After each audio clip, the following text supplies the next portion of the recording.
Hello everyone, welcome to Gals, Gays and Theys. I'm your host Kira Moss and welcome to our Yap episode. This is episode 6 where we're going to chat about a little topic today. It's a little bit windy outside, but it's honestly too hot to not have the window closed, so bear with the noise.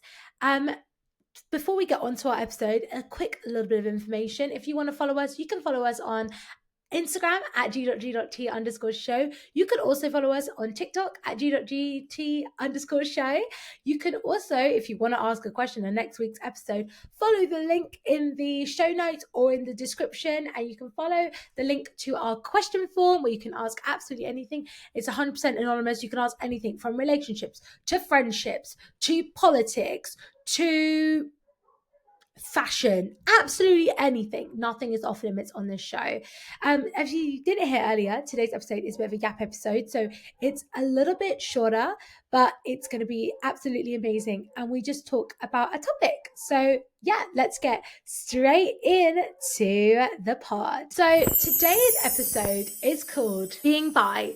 It's not a stopover to Gaytown. So today's episode is all about biphobia and queerbaiting and the intersectionality between the two. Now, if you don't understand what the phrase, it's not a stopover to Gaytown. It's basically a play on the words from a quote from Sex and the City. Now, let me set you the scene. I can't remember what season it's in, but there's an episode where Carrie Bradshaw starts dating a bisexual guy, and he just mentions it casually. Then it cuts to them being in that lovely diner in New York, and she goes, I'm not even sure bisexuality exists. I think it's just a layover on the way to Gaytown. And I remember watching this like a few months back and being like gagged. I was like, how dare she says that? Like, that's crazy. Like, as a bi person, like watching it, I'm like, that's so dumb. Like, no, it's not. Like, oh my God. Like, I got so angry and I was like, I've got to talk about this on the pod. And then that kind of noggin left. And then a few months later, basically at the beginning of June, Pride Month, I was scrolling on my phone and I saw discourse about Fletcher, and I was like, this is interesting. Now, if you don't know who Fletcher is a singer-songwriter, and she writes pretty sapphic coded work. Like, her songs really revolve around that. You might know her from songs as Becky So Hot or Bitter. Those are the two songs I knew by her before this discourse. Not that I still know much about her discography, mind. And she released a song called Boy off an album called Boy. And she announced this and everyone was in uproar. They were like, how dare she talk about this on Pride, kissing a boy on Pride, making music about a man on Pride. I was like, oh my God. I was like, okay. And so I kind of just watched this discourse kind of unfold in front of my eyes. And it really got me thinking about biphobia and queerbaiting, because I was like, this woman is clearly still queer. Like, she's not like queerbaited all her music. Like, she is a queer woman. She's had relationships with women. She just happens to be changing in her sexuality. But what about that is making her so uncomfortable? And I do understand why people had a problem with this song, because some of the semantics in her song. So, for example, one of the lyrics, I believe, is something like, it healed me, which, using that about talking, from being in queer relationships to being with a man, like, to some people looks like I was broken until I found a man and a man fixed me. And then I saw other videos that were more like, she's just a queer artist whose identity is changing. And it got me thinking about, why are people so up in arms about this? Like, what about it is making people so angry? And I was like, I think it's because the intersectionality between queerbaiting and biphobia. Now, let's do a quick definition. So, class time with Kira. Biphobia is basically being against bi people, being homophobic, but just specifically to bisexual people. And queerbaiting is basically using like queer imagery, LGBTQIA plus imagery in your art, but never really talking about queer issues, never really defining them, just using them for your own personal gain in your art, basically.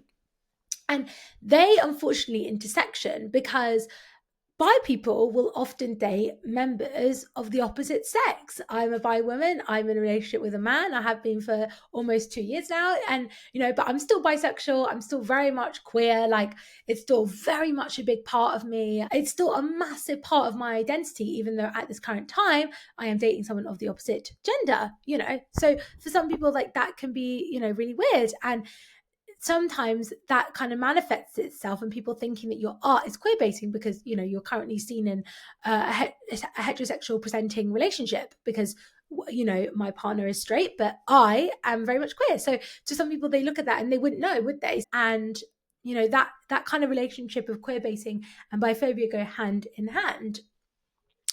And it's super, super interesting. You also see it with people like Billie Eilish, who, you know, very much people say, you know, she talks about women in her songs. Like, for example, the song, I think it's called Lunch.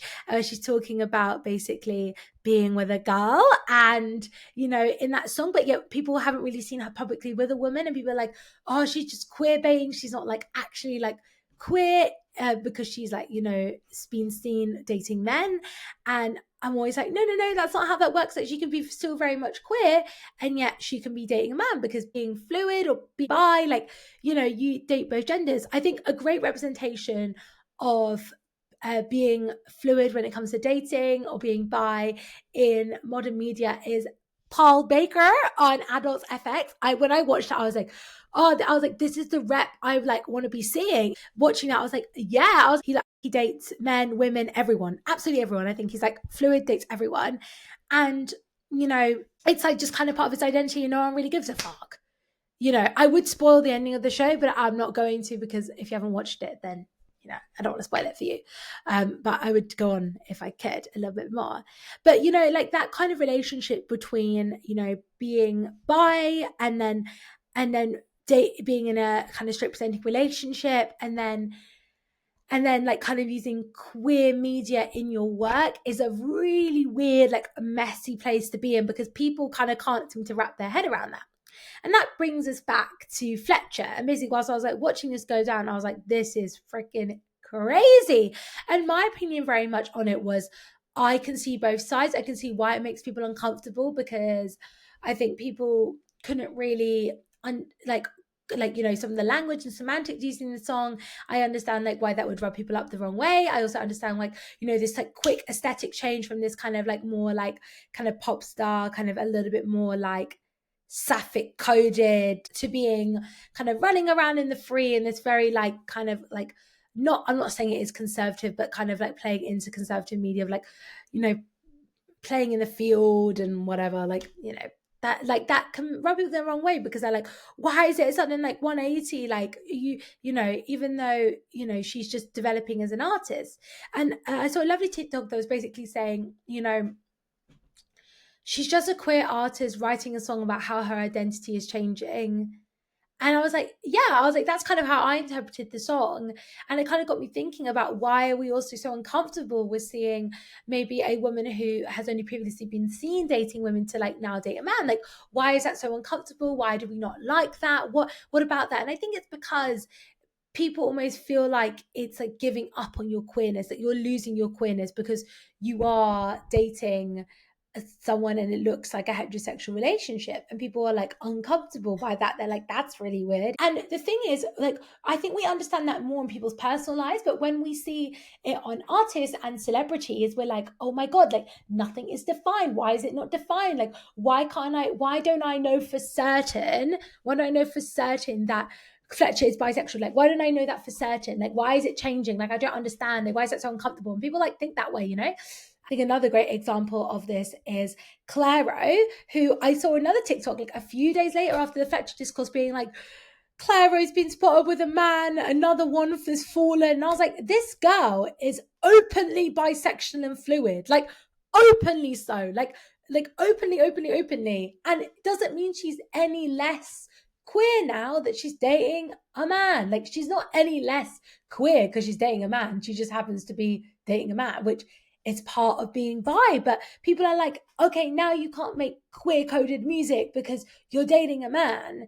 And like, I find that so bizarre. And, you know, I'm writing a book right now, and the three girlies that live together in my book, there's a bisexual girl, there's a lesbian, and there's a straight girl, and they all live together. And I remember writing that and being like, I'm sure people will read this and be like, oh, she's just queer baiting the main girl because she ends up dating a man in the book. Like why is she bi? Like she's just bi for the sake of being bi. But I'm like, no, she's bi because that's just part of who she is. And like, I wanted to write that in there because I think it makes sense for her. And, we see that kind of play out in the book. I mean, without giving any spoilers away, I'm sure no one will ever read the book, but, besides the point. And that kind of like discourse between like when things are kind of like part of someone's identity, but maybe they are dating the opposite sex, it can make people feel confused. And then also going further on, talking about kind of queer baiting and kind of biphobia in the same kind of way, you know, I also think a lot of people who think queer baiting is happy and actually end up being biphobic. I think a great example of this is also Harry Styles. If you've never listened to Taboo on the Bus, Zara has a long form podcast version of this, and I will link it in below because she talks about this in great depth on her podcast. So go listen to that. I'll link it in the show description and the YouTube description box. But in that, Harry Styles very much sits on the fence of like, is it queer baiting or is he genuinely just fluid in his sexuality? And like, we just don't know because we're not entitled to know everything about someone's life. And that's like very, very interesting because, his work, I think very much is intersectional with queerness. I think that, that was it a Vogue shoot? I want to say it was Vogue, or maybe it was Vanity Fair, I can't remember, where he's wearing the dress and people were like, oh my God. And for a long time, I was like, is this him being fluid or is this just to kind of capitalize on being like kind of in that sphere? Like, and I'm like, I'm also like, but like, what gives me the right to know that? Like, what gives me the right to know a celebrity's sexuality? Like, realistically, I don't deserve to know that this person is separate from me. Like they're a celebrity, they're not my friend. Like, like I might be out and proud, but not everyone is in that space.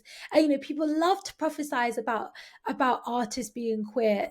Great examples is Taylor Swift and Carly Glass. Like people want to know, but yet, is it because we feel entitled? And that's another layer to this kind of conversation between queer baiting, biphobia, and also under that is kind of like speculating and this kind of parasocial relationship we have with celebrities.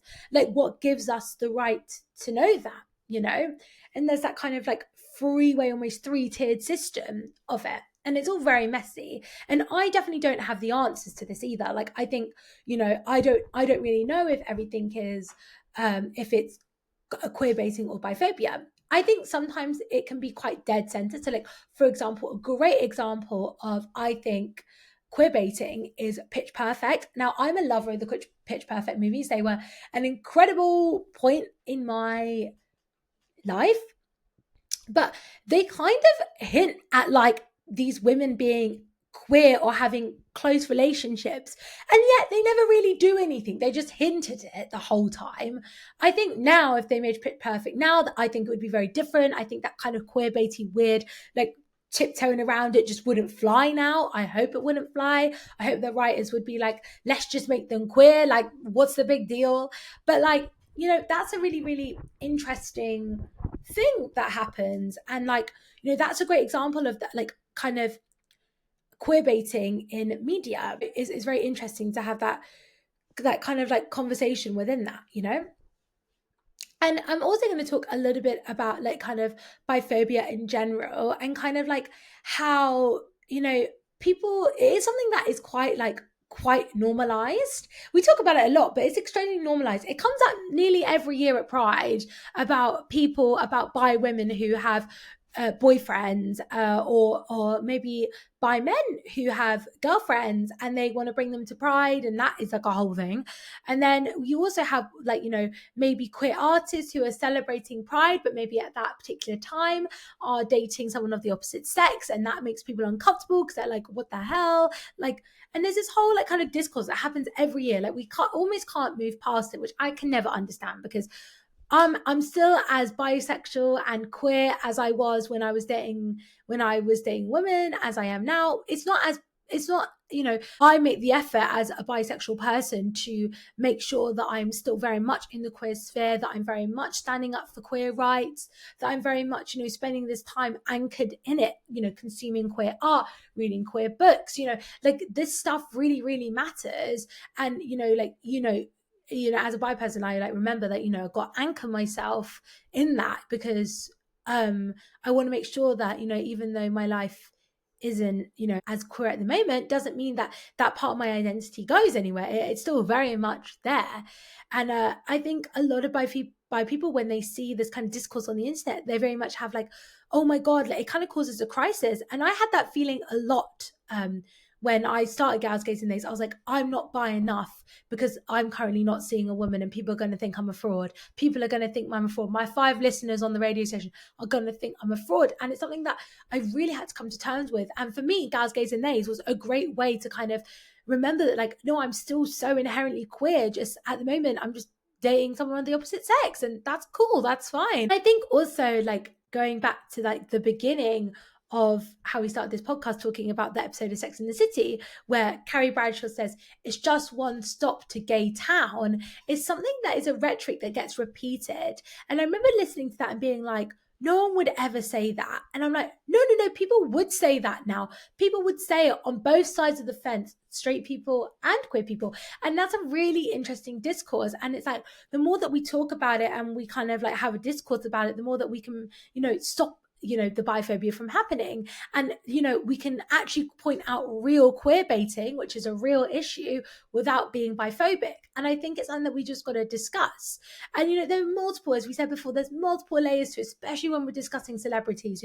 We've got layers of, is it queer baiting, biphobia, parasocial relationships? Do we really owe someone talking about stuff like that? Does a celebrity really owe that to me? Do they owe it to me because they're using queer media, or am I just like thinking too parasocially about it? Like, it's very, very like interesting. And I do not have all the answers, okay, babes? I don't claim to have all the answers, but I think it is extremely, extremely interesting. And this is a reminder to kind of like, when you're seeing queer artists and maybe their sexuality is maybe changing from whatever that is, it's important to kind of take a step back, kind of understand before publishing opinions on the internet that maybe you haven't really fully thought through. I think we need to remember that, like, also you got to look at it from the other perspective, and before you rush out and say something, maybe make sure, like, oh my God, is this what I'm saying coming off as biphobic, or am I just genuinely like having a concern about queer baiting, which is, also very, very interesting and important. And I think I'll definitely do an episode later on in the year about queer baiting, because that's a whole other thing in itself, and so many forms of art come under that. But yeah, that was kind of this week's episode. I wanted to just say that, if you're struggling with maybe, if anything of this episode has brought out some like uncomfortable things, there are support resources in the comments. And I also want to remind everyone that every year this kind of biphobia conversation comes up during Pride. And it's, really sad to see, because it feels like we're like, repeating the same thing every year as a bi person. And there are so many big issues going on in the queer community. Like, honestly, so many big issues going on, one of them being trans men, women, and non-binary people getting absolutely their rights stripped away. And like, that's happening on like on a federal level, on like a political and governmental level. So and like that unfortunately is overshadowed by the same conversation we're having every year, which is like, do bi people basically have, if they're in a heterosexual presenting relationship, bring their partners along to Pride? Like, that gets brought up every year, and it's like, oh my God, like, this is not important. Like, it should just be like, yes, as long as they're being respectful, and move on and talk about, the real issues, which is like, people getting their rights stripped away at the current present moment. I just wanted to put that at the end of the episode, because it really annoys me every year, and I just get really upset and I get really angry, and I'm like, oh my God, like, why are we like talk about the same thing? But yes, I hope you enjoyed today's episode. I hope you like maybe a think about it and like, oh my God, like, you know, when am I thinking queerbating, and like when am I kind of like having that conversation, and when am I seeing that discourse happening? Because once it's pointed out to you, you'll see it all the time in real life, like for sure. Yeah, thank you so much for joining us on our Yap episode. If anything that's being brought up today is difficult, my DMs are always open at kia.moss or also at g.g.t_show. And there'll also be some links to support in the show notes and also in the description. Of course, like, you know, sometimes it can bring up things for people, like, you know, if you've experienced biphobia in the past, if you've experienced homophobia in the past, like, can definitely bring up some stuff for you. So, you know, please, you know, talk to people about it. Don't hold it in. All that fantastic stuff. Please go check out Zara's podcast because it is amazing, and I think she talks about it so like eloquently, and probably much more eloquent than me.